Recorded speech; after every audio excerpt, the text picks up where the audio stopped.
শীতকাল মানেই হাঁসের মাংস আর চালের রুটি। কে কে পছন্দ করেন হাঁসের মাংস খেতে?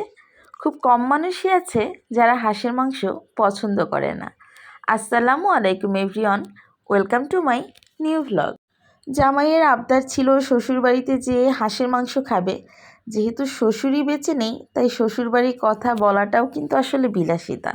তো বোনই হচ্ছে আমার একমাত্র এখন আপন, আর মা যতদিন বেঁচে আছে ওটাই আমার জামাইয়ের কাছে শ্বশুরবাড়ি। তো এখানে আমার দুলাভাই একটা বড় রাজহাঁস এনেছিল, অনেকদিন ধরেই তাদেরও রাজহাঁস খাওয়ার ইচ্ছা ছিল। তো এই সুযোগে রাজহাঁস রান্নার প্রিপারেশন শুরু হয়ে গেল। সকালেই যে ওরা একটা রাজহাঁস নিয়ে এসেছিল আর মা সব কাটা বাছা করে দিচ্ছিল। হাঁস পরিষ্কার করা, কাটা এগুলো কিন্তু অনেক কষ্টের কাজ, আর এটার ওজন 4 কেজির মতো ছিল, তাই কাটাটাও অনেক কষ্টের ছিল।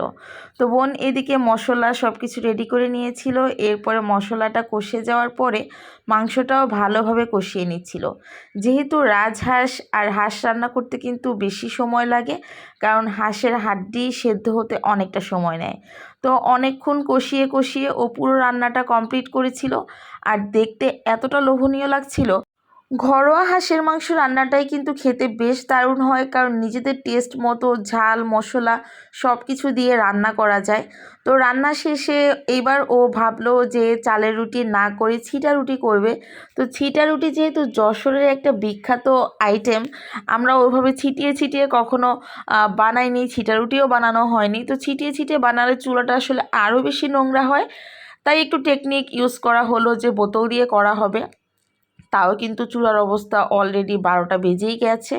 তো এখানে ছিটা রুটি, হাঁসের মাংস সব কিছু রেডি। আর হাঁসের মাংস যদি একটু মাটির প্লেটে ডেকোরেট করে খাওয়ানো হয় তাহলে তো আসলে পুরোটা জমে যায় না।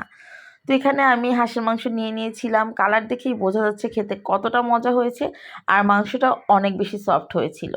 দেন ঝাল ঝাল হাঁসের মাংস খাওয়ার শেষে ছিল এই মিষ্টি রসমালাই। রসমালাই কিন্তু আমি খুব পছন্দ করি, আর ডেজার্টের রসমালাইটা কিন্তু বেশ